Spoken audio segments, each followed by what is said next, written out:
have some feedback about how you've enjoyed the talk afterwards as well. Thank you. Timon? Thank you very much, Mary, and good evening, everyone. It's a delight to be here and to meet you all in this strange way that we connect nowadays. Perhaps I should start off just by explaining my name. My mother was a committed actress and heavily into Shakespeare, and so she decided to name me after a tragedy, Timon of Athens. So I've lived with that all my life, and there you go. And actually I sort of like it now, but I remember at school I was desperate to be a Dave. But there we are. So as a prologue for this talk, I remember back in 2014 the story of Asher King, a 5-year-old whose parents stole him away from Southampton University Hospital, took him to Europe to give him something called proton beam therapy. And for doing this, the parents were arrested. You may recall this. They were arrested and put in prison for a couple of days until eventually Southampton University Hospital allowed the treatment to go ahead. And I'm pleased to say that Asher King is now a healthy teenager living a full life and cancer-free. Little did I know that proton beam therapy was going to touch me again a few years ago, which is how I'm here telling you this story.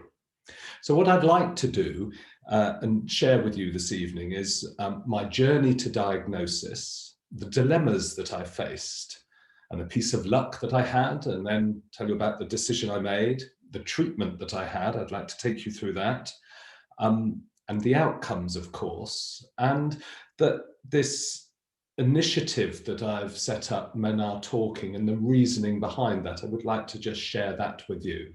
So what I'll just share the screen. Let's see if this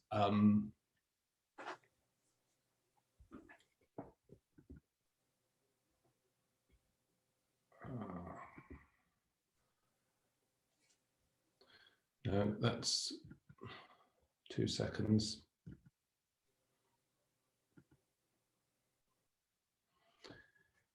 How is that? Good, that's good. Right. Okay. And then, of course, as Mary said, I'll take a few questions if there's anything of interest there. So we're going to go back to 2017, when I was what I'd call a burnt out 56-year-old man. I'd been running a business for quite some time, some 35 years or so, and it had taken its toll on me. And luckily I was able to exit the job that I was doing. And I thought, you know what, I'm just going to do a medical check, just have a medical check. I was okay, probably a bit stressed and a bit down, but otherwise I was fine. And the medical check was pretty thorough, various blood tests and things, and it came back with a raised PSA. PSA, I didn't know what it stood for, but then I learned that it actually stands for promotes stress and anxiety. So that was my first introduction into PSA, and my level was 5.2, and for a man of my age, it shouldn't have been greater than 3.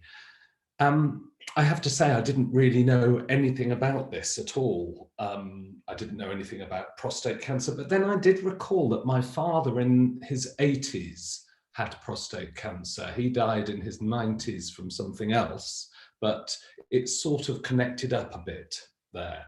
And of course, at this time, I was symptomless, and I suppose I had the attitude, well, I'm sure there's nothing really wrong with me. But I chose a consultant. I was referred to hospital, asked to choose a consultant to see. And that's quite a difficult thing. How do you choose a consultant? All I did was look at the names, the letters after the name, and I made a selection and chose this consultant. I'm from Oxfordshire, by the way, so it was at the Churchill Hospital. And I met the consultant, delightful chap, and he said, it's probably nothing, but let's do a scan just to make sure. I had an MRI scan and it showed up a couple of shadows, something there. And he said, probably nothing, but I think we should do a biopsy. So I had a transperineal biopsy. I rather fancied being asleep whilst I was being probed and samples were taken, so I opted for the transperineal biopsy. And I have to say that left me with some 3 weeks of pretty significant discomfort. How do I describe it? It was an ache down in the nether regions, in the groin area, if you like. It was almost like toothache there, and it was difficult to sit down. And I remember I went to my one of the local bars, and I was having just a cup of tea there, and bumped into Dennis, somebody, a friend of mine I hadn't seen for ages. And I said, oh, he said, how are you? And I said, oh, not too bad, but I've actually just recovering from a biopsy I had at the Churchill. And he said, when were you there? And I said, Tuesday. He said, I was there Monday, having exactly the same thing. Interestingly, he had the more conventional biopsy and he just got better within a day or two. So, but it was at this point that I realized that prostate cancer, as we now know, is the most diagnosed of all cancers in the UK. And suddenly, you know, I've just bumped into a good friend and learned that there are other people going on this journey, of course, along with you as well. So I was hoping for a phone call, just to say, everything's fine, no need to come in. And of course, that phone call didn't come. And I went in with my fiance and we sat in front of the consultant and he said, I'm sorry to have to tell you, Mr. Colegrove, you have cancer. He went on to explain it, a Gleason score, which was 3 + 4. And then he turned his pad over and he drew a picture of my inside bits and said, what we can do is a nerve-sparing prostatectomy. So take the prostate out, surgery. And he drew round and said, we should be able to cut round, but I should warn you that there is a 40% chance of incontinence and a 40% chance of impotence. Or you might be able to have radiotherapy, possibly brachytherapy. And again, he explained the process there and said, but I should warn you again that there is a 40% chance of incontinence and a 40% chance of impotence with that. And also possibly with brachytherapy and the conventional radiotherapy, there's the possibility of bowel problems too.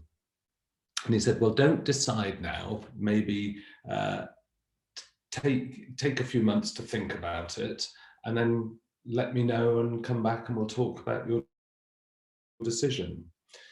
And it was at this point that suddenly it became very real. And I know I'm talking to people in the room now who have been through this experience, but it suddenly I started to become quite frightened. And what happens then, of course, you start doing your own research. So I reached out to 4 people that I knew, 4 male friends who had been touched with prostate cancer. Bill, Mike, and my friend's brother and Stan. And I met up with them, had a chat to them, and all 4 had had surgery and all 4 were impotent. Now, for me, having fallen in love and just met, we're now married, my wife, Rebecca, I'm in my mid-50s, and you see, I've got this attitude where if you're 50s, 60s, and 70s, I consider that young. That's my chosen attitude. So 50s, 60s, and 70s is young. 80s I'll accept as middle-aged, and 90s I'm going to say is old age. So for me, I want to live a full life, and you know, having just got married, all aspects of that life. The sexual side, all of it is just so very important to me. I realize it's not for not everybody, but for me, this was an important part. So it was at this point that, you know, reality was beginning to sink in. And my business, the business that I worked for a medical company. And I was chatting to the managing director there, who I knew well, and talking about this diagnosis. And he said, what you need is a pump. So this was my first sort of connection with the world of, as I call it, pads, pills, injections, and pumps. And he kindly provided me with this pump, the idea being that if you don't use it, you'll lose it. So I remember sitting in the corner in the bedroom trying to use this thing, and it was disheartening. It was confusing. I didn't know how I got to this point, but there we are. I wanted to give myself the best chance of recovery. And of course, another thing you do is that I did was reach out to the local prostate cancer support group. Which for me was the Oxfordshire Prostate Cancer Support Group. And I went along to a meeting, and in the room were about 60 people, mostly men, some of them with their partners. And the conversations I had were so helpful. It was a wonderful arena to be in. And of course, this was back when we were meeting in person, but I found it so supportive, and the chairman, a delightful man, stood up and welcomed us, particularly the newly diagnosed, of which I was one. And he said, first, just to let everybody know, on the table at the back there's a pile of incontinence pads. Please help yourself. And at this stage, again, it was the experience of realizing and appreciating the world that I'd gone into. So it was very helpful to have those conversations, and I was really intent on speaking to as many people as possible in the room and learning as much as I could. And the conversations were very much about the world of pads, pills, injections, and pumps, men trying to deal with the after effects of some of the treatments that they'd had. Anyway, the speaker that evening was a Professor Carol Sikora. And he was talking about the Rutherford Cancer Centres and proton beam treatments. And I have to say, I was half listening. It was very technical. But then he got on to the fact that this technology helped reduce the side effects of the conventional treatments. And my ears pricked up, and I obviously paid attention. And subsequent to that, I left that meeting. The first thing I did was make an appointment to go and see my consultant urologist. And I went in there and I said, I've heard about proton beam therapy. And the response was a sort of folding of the arms and saying, there isn't the data to support this treatment. And so after all my enthusiasm, thinking that I'd found something that might help me, I felt really quite deflated. Anyway, I went off to see the oncologist at the Churchill Hospital. And here's an interesting thing. He said, well, I'm thinking of studying proton beam therapy and treatments. And I thought, that is interesting. Now, what we're at here is a situation where there is piles of anecdotal data, but no data sort of long term. Interestingly, the National Health Service have opened their first proton beam centre at the Christie Hospital in Manchester, and I believe the second one may be open now in London. So clearly the spend on these centres, which is an awful lot of money, there's something in it. So whilst the long-term data is not there, clearly clinicians see this as the future or a treatment choice of the future. What I'd like to do now is, and remember, I'm talking from a patient perspective. I'm certainly not a clinician. So this is what I understand, and I'm going to play a short video in a minute to explain proton beam therapy. Conventional radiotherapy uses photons, and photons is like a beam of light going into the body, full intensity, reaching the cancer, zapping it, and then exiting the body again at full intensity. So obviously there's a portion of collateral damage there. Protons is the form of radiography where it goes in as a low charge. This is all about quantum physics and Bragg peak and things like that, which I don't understand, but it goes in as a low charge, reaches the cancer, fires up, zaps it, and stops. So as a consequence, you get limited collateral damage. And I'll tell you about side effects and things shortly. So I'm just going to play a short video.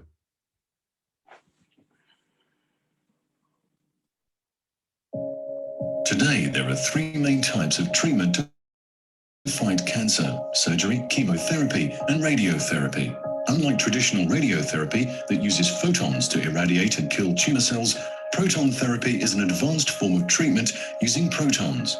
These particles give proton therapy its many advantages. Proton therapy's greatest advantage over conventional radiation therapy is its accuracy and its ability to spare healthy tissues. Conventional X-rays are made of photons that pass through the body and deposit considerable energy before and after the tumor. Protons, however, have a particular physical property called the Bragg peak. They're able to deposit less energy on their way to the tumor and do not affect tissues beyond it. This property allows to confine the radiation dose to the tumor and radically decreases the risk of injury to surrounding healthy tissues. The proton originates from the ion source, where hydrogen atoms are separated into electrons and protons. The protons are injected into the cyclotron, where they're accelerated. Then, these high-power protons are sent through an energy selection system and a degrader that adjusts their energy. The beam transport system conducts the protons with the right energy and trajectory. Then the proton beam arrives in the treatment room via a gantry. The gantry revolves 360 degrees around the patient so that the beam can be delivered at any angle. A high accuracy of patient positioning is required. IBA's treatment rooms are equipped with the latest patient positioners, alignment, and imaging systems to ensure the reproducibility of patient positioning. Today, proton therapy patients have access to a state-of-the-art delivery mode called pencil beam scanning. The beam is steered across the target volume one layer at a time, pixel by pixel, to precisely match the shape of the tumor. With this active scanning technique, the physicians are able to change the proton dose at any specific location in the target. This allows proton therapy to adapt to very complex shaped or moving tumors, improves the dose conformity, and reduces the integral dose of radiation given to the patient. Proton therapy is changing the way you treat cancer.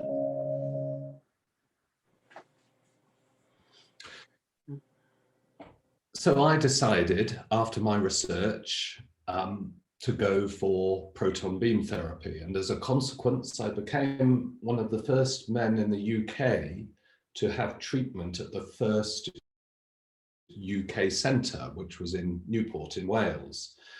Groups of men have been going to Prague for some time to have proton beam therapy from the UK, and Prague has been treating people, I believe, some 1,400 men now over the last 5 years or so, and with great success, something like a 99% success rate. However, the technology in Prague is slightly older than the technology that you've just seen there, and that is used at the Rutherford, where they make a mold in Prague to keep the body still whilst you're having the treatment. The one problem with that is the prostate moves about a bit within the body. So the Rutherford machines now have scanning devices to detect exactly where the prostate is at any one time, and so they can just treat the prostate.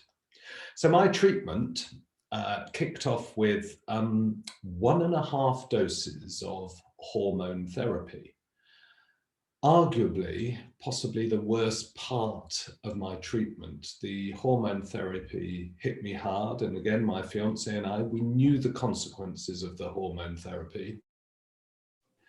But it interestingly, when my testosterone was measured, I remember the doctor saying, you've got little more testosterone in your body than that of a castrated man.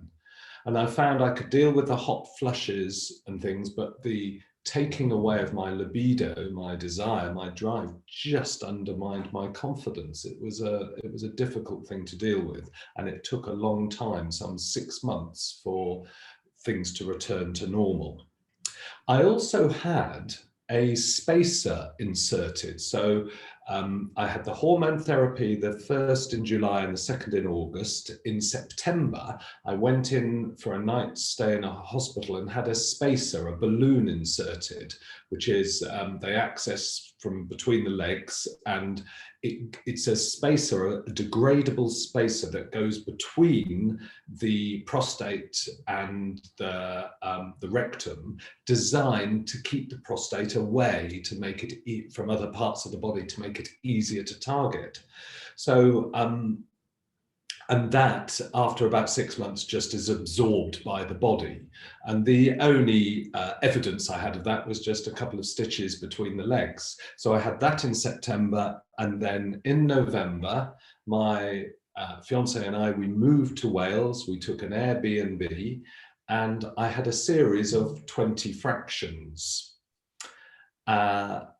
And so every day we'd go to the clinic, and the first thing I had to do was drink at least half a litre of water, because you need to have a full bladder for this treatment. Then the rather undignified part of having a small balloon inserted up the back passage, which they then filled with liquid, again designed to keep everything away from everything else, to keep the prostate away from everything else, to make it easier to target. Then they'd line you up, target you, and deliver the fractions. So that took, firstly, probably about an hour to get you ready and prepped. And then by the time I got towards the end of the fractions, the last week or so, down to about 20 minutes, really. The actual treatment, and of course there's no pain, because it is just like having an X-ray. So there's me on the machine, just playing with the lasers, because they target you with these lasers, and you can see that's me just having the treatment. So you'll see that this is the gantry that the video referred to.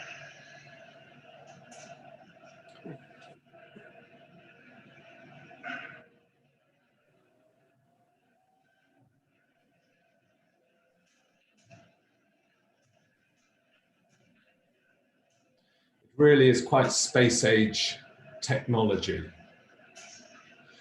And then there's me with two of the radiographers.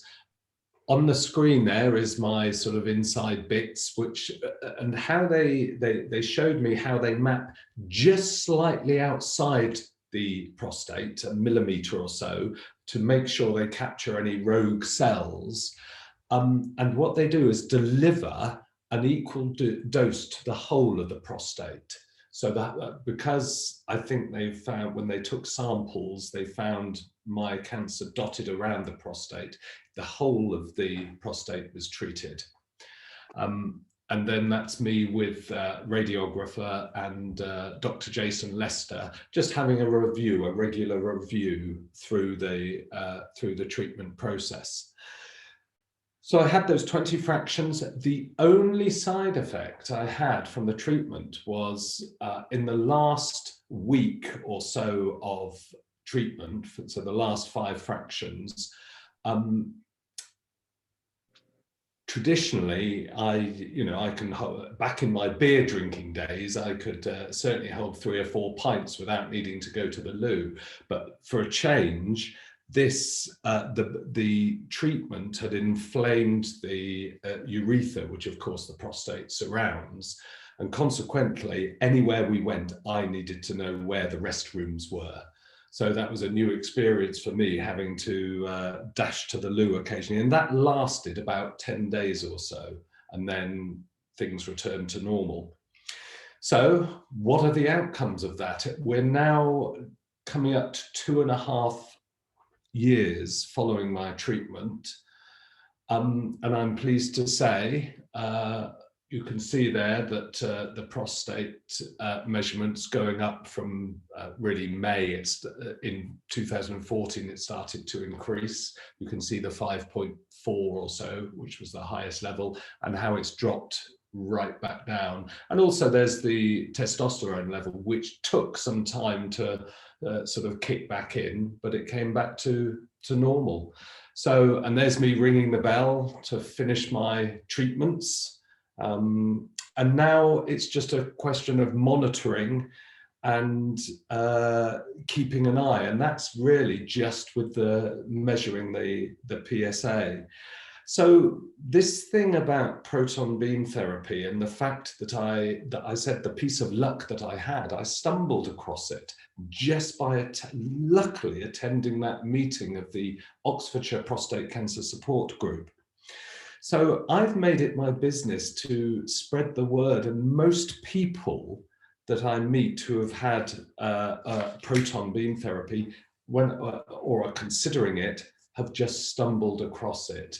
And I believe for some men, this might be a treatment option. And I think it's really important to spread the word.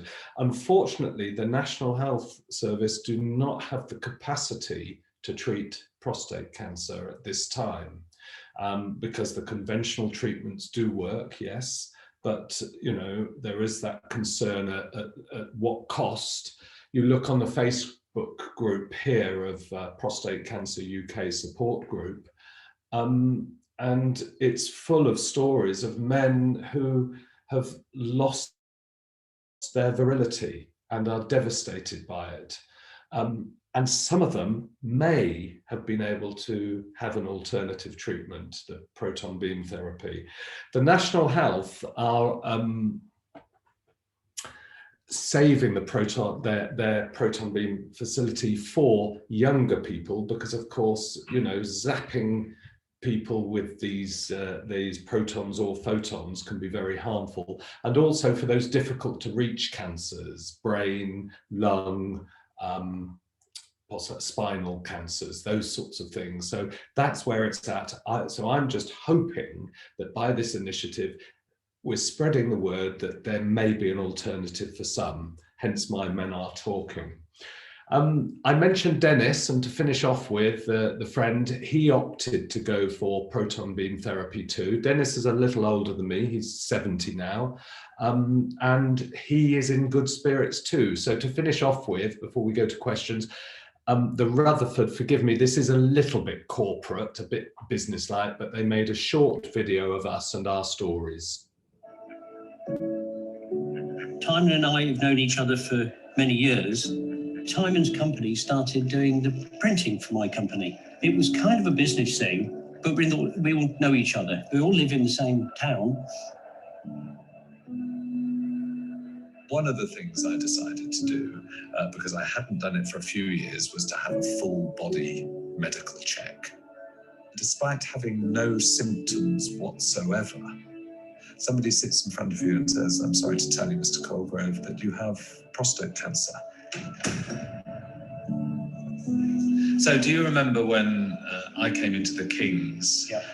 And you came in and, as usual, said, "Oh, how are you?" And I said, "Well, not too comfortable, actually, because I've just had a biopsy at the Churchill." And you said, "I was there Tuesday." I have a routine blood test every year, and then I had the MRI, and that's when they found a P-shaped tumour in me. I'm a business person, and when there's a problem, then you investigate it, and I started reading about it and learning as much as possible. The consultant said, "By the way, there's a 40% chance of impotency and a 40% chance of incontinence." Yeah. It was the fear of the side effects that were really very perturbing. In fact, it was through you that I found out about proton therapy. I went to a meeting of the Oxfordshire Prostate Cancer Support Group. Yeah. That's when I learned about proton beam therapy, and it almost sounded too good to be true. Of all the different types of therapy that you could have, all of them had side effects, and this has got virtually nothing. Reading up on proton beam therapy, it started to look like this might save my life from the point of view of side effects. The actual treatment with the protons takes less than 2 minutes aside, and that's quicker than a slice of toast. It ends, and then you go home. It's just not a problem. Seeing the tech and the facilities, it's all fine and it's smart and it's plush, but that counts for nothing if the people aren't giving you a feeling of security and support. And that's what the Rutherford Centre did so well. And the whole experience became, dare I say it, one of like seeing good friends. A lot of people don't talk about it, as if there's something to be ashamed of, and you might as well just be honest about it. In a sense, the Rutherford Centre have given me my future back, unblemished. It has lived up to every expectation, and I have now become secretary of the Oxfordshire Prostate Cancer Support Group. The future is no different to my past.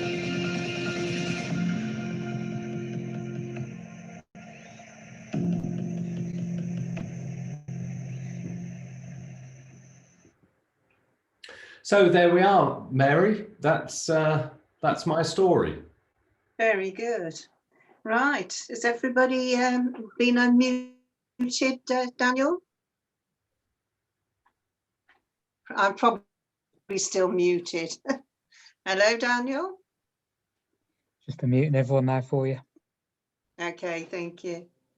Brilliant. Anyway, thank you very much, Timon. Can you hear anybody? I can hear you all, yes. Yeah. Splendid. Can I ask the obvious questions, really? I'm not quite clear, therefore you had it done privately through the Rutherford Centre in South Wales, right? Yes, that's right. And what capacity does the proton beam treatment have for dealing with, beyond the prostate itself, to lymph nodes affected by prostate cancer? Do you know? Unfortunately, I'm not a clinician, so I can't answer questions like that. I am aware that it's like conventional radiotherapy. In other words, it targets tumours. Yeah, if cancer has spread to other areas, then I don't believe it's the appropriate treatment, but that's all I know. Thanks. It'd be worth finding out, Gordon, if you wanted to call the Rutherford Centre. I'm sure it's online. Yeah, definitely. Anyway, thanks for the brilliant talk. Very good. Very good. Very good. Okay, Martin, you're muted. Could you open your? Can you open your speaker? It's muted.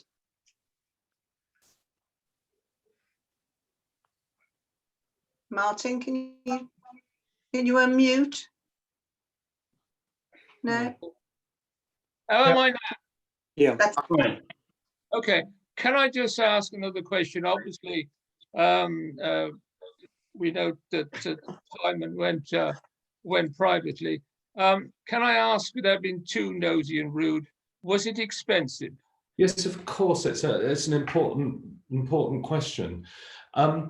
Interestingly, to me, it was expensive. I luckily had some savings. I have to say that if I hadn't, and from what I know now, I would have begged, borrowed, sold the house, remortgaged, whatever it took. It was certainly worth it. And now, because this treatment has been established in the UK for a couple of years, they are now doing twice the power with half the number of fractions. So that's reduced the cost quite a bit. And here's a fascinating thing.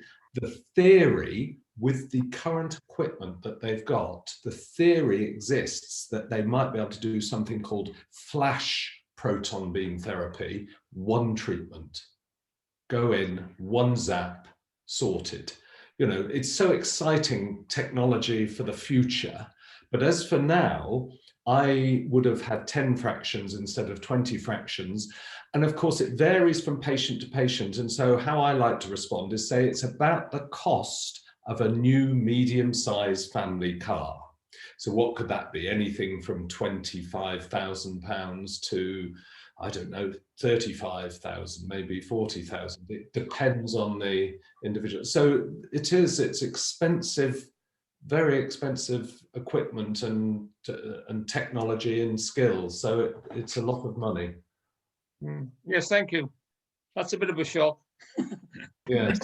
So, yeah, I'd like to know what prompted you to start the menartalking.co.uk. It was simply the fact that partly because people don't talk much about this except in our safe groups, but also the fact that for some people, it's also seen as an old man's illness. It has that, forgive me, it has that persona. And I don't consider us old men. As I say, 50s, 60s and 70s is young men to me, young, active men. 80s, middle age. And I think we just need to push back a bit, really. And I wanted people to know about that there might be an alternative for some people. And as it stands, you won't be told about it because it's not an NHS treatment currently. You won't be told about it, and there might be some people like me just about to get married, or you know, who might benefit from this treatment. Yeah. So that's what's driving it. I think the point is with this treatment is it is advancing all the time, so they are learning all the time how they can improve, which is really good. Is that they're doing the standards and the research to do that. But again, not everybody can afford this. It's just as simple as that. And I think that we're not promoting this as a group. We're saying this is an availability that's out there, and it will possibly be available in the NHS in the future. We'll know, but a lot of men are going to go for it. Yeah, hopefully so. It would be wonderful when the NHS have the capacity to treat men with prostate cancer. Timon, can I just ask what side effects did you have, if any, from the treatment? Yeah, well, the side effect was in the last week of treatment where I had to rush to loo, and that was a new experience. My fiance and I, while we were having the treatment, I was having the treatment, we went to watch a film, we went to the cinema, and I became one of those annoying people who gets up every 10, 15 minutes. Yeah. And of course, I used to sit there when I'd see people do that and say, why are they drinking so much? They shouldn't drink so much, you know. And of course, it's that ignorance that I had. You just don't realize and appreciate. It's amazing how people jump to conclusions. And I used to do that. Luckily, I'm a little bit more understanding now. But that, one that should be mentioned is dry ejaculations. Right. As my wife said, that's nice. There's a lot less call for tissues now and things. So, you know, and again, talking about Men Are Talking, these are the things, the conversations that we should have, you know. So yes. Was that the only side effect? Yes. Yeah. Otherwise, it's ridiculous. I was symptomless. I then had this treatment, and now I suppose the only symptom was my bank balance reducing significantly. Yeah. But as I say, I'm just grateful because I wanted to avoid some of the things that these side effects have. Mm-hmm. Yeah. So, any more questions? Thanks. Yes, I've got a contribution. Timon, my name's Peter Corbishley. I got in touch with Dave Hawes a few months ago. Oh, yes. Right, it was, I was just ringing round a number of the different groups in the area just to find out, where we stood with what we were doing as a prostate cancer support group. Obviously, Oxfordshire is one of the biggest around, with about 450 members, which is similar number to our own. And again, from what Dave said, he was getting 60 to 80 people at the Oxfordshire Golf Club, where they had the regular meetings and everything, which again mirrored really in pre-COVID days what Kidderminster Town Hall were getting for our group. So I felt there was quite a bit in common really there. Having said that, your group does quite a few things that ours doesn't. Could I just bounce one thing with you? And that is the whole business of having regular meetings for men only, women only, and mixed groups. What are your thoughts about that? How does that work out for you? Yes, in Oxford, there's Caroline, who is a very active partner, a bit like Mary, clearly active. And the support, here's an interesting thing. That I'm quite keen on perhaps taking these talks to, I do them to Rotary clubs and things, but I'm quite keen on taking these talks out to Women's Institute meetings, because, for women have men in their lives, fathers, brothers, sons, husbands, and the support, it's interesting, again, if you look on the Facebook groups, so often it's a partner or a wife or a daughter who's talking about their the man in their life and finding out, because I suppose my father was a bit stiff upper lip, and that's how I was brought up, and that's why I want to start talking about the things that we possibly don't talk about very much. And it's a little bit of a challenge, but it's quite nice giving men a secure room to talk about things too. And of course, on Zoom, as we're meeting now, in an actual meeting at the town hall or wherever, you can have a quiet conversation with just one person. That's one thing that Zoom won't do for us here. We can't really have just a quiet chat about private stuff. So that's where, a return to the actual meetings, I have no doubt, will happen, and they'll be supported by Zoom conferences. And just one other thing, a newly diagnosed to come along, that's quite a big deal. Now, to come along to a Zoom meeting, if I, as a newly diagnosed, go along to an actual meeting, I can sort of keep a low profile, I can sneak in and not make a big song and dance of it. But here, I'm there for all to see, and people start talking to you, and that's why I think actual meetings are definitely still the way ahead. Mm-hmm. Okay. And would you know, just one follow-up question, would you know how the meetings just for the women have gone down? I'm not allowed to attend those. No, I thought you might not be. I thought you. Yeah. but reports back to you. I mean, I think it's I'm just wondering, is it viewed as being a very good thing? And if so, yes. we could. Yes, because they're doing them repeatedly, so clearly they must be successful. Sure. Yes. Yeah. Mm-hmm. Okay. Good. Thank you. Just to put you right, Timon, I'm not involved with the group because I've got somebody who suffers with prostate cancer. It's because I was the prostate cancer support group. I remember you saying. I was a specialist nurse in prostate. Yes, indeed. Yeah, well, what a lovely thing that you're doing, just continuing to support and help. Can we ask Simon whether the connection between the Oxford group and the CNS nurses is, well, what is the contact like? Is it good, bad, or indifferent? It's healthy and it's good. And so there is good connection there. And sometimes we have the nurses to speak, to talk at an event. Interestingly, and this is one thing where we sort of, I don't see eye to eye with Oxford, is the testing process, the PSA doing a screening process. Now, my problem was picked up through a random blood test, a PSA test. Oxfordshire Prostate Cancer Support Group subscribe to really what the local clinicians and neurologists say, which is they do not believe that there should be a screening process, a PSA screening process for men.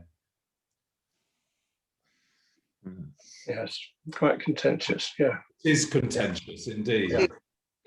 We had that issue when we started it many years ago in Kidderminster. We were the very first place to do PSA testing, and it did upset a lot of our local GPs. Yes, yeah, but there are so many people that I come across that, you know, like me, who didn't know there was a problem. And the PSA, you know, and I know I've attended one or two talks and presentations from Tackle, and you know, the ways of testing and identifying prostate cancer are moving forward all the time. So it's really very exciting for the future. And of course, I have 3 sons. They need to be aware, and because they're twice as likely, so I understand, to get prostate cancer if it's in your bloodline. They should actually start having tests from 40, in my opinion. Definitely 40, if there's a family. And what we did learn, Mary, from, of course, our attendance at the recent Tackle national meeting, Timon, was that a large number of other support groups are actually partnering other bodies, other organisations to do the PSA testing these days, and respecting the fact that we all have a part to play, and specialist people doing this will have to be, in some cases, the route to getting the message out there to a greater number. But I mean, there are different ways of cooking, you know, the goose, aren't there? I think we must accept that. The right thing to do at the moment is to raise awareness as a first principle. How that is done is another matter and can be probably left to different groups in different parts of the country. Yes, yes, indeed. The majority of men that I dealt with who had radical treatment for prostate cancer had no symptoms whatsoever. Very few of them that actually had any symptoms. Really? Yeah. Things have moved on, Simon, hugely. I'm one of the unfortunates that did not get the sort of help from a GP many years ago when I clearly had symptoms, and left it too late until it had already spread. Now, that should have been picked up simply by the GP's knowledge and understanding. These days, I do believe that the vast majority of GPs now, not all, but the vast majority, know what to look for when there are both physical symptoms and, as you've just said, family connection, all those sort of things really as well. So it moved on. And ethnicity, of course. Yeah. Yeah. All right. Any more questions from anybody? Have you enjoyed this talk? Found it interesting? Very good. Very interesting. Yeah. Thank you. Very good. 9.5 out of 10. 9.5 out of 10. Because we would love to have had it face to face, but there you go. You can't have everything. We'll work on that for perhaps next year, Timon. Yeah, that'd be nice to get you to one of our meetings. I'd love to. It's been a pleasure to meet you all, and I think what I'll do is excuse myself now and leave you to finish off your meeting. Mary, thank you. Thank you for inviting me, and I do wish you all well, all the very best. And all the best to you. Thank you very much. Thanks very much. Yeah, thank you, Simon. All right, everybody.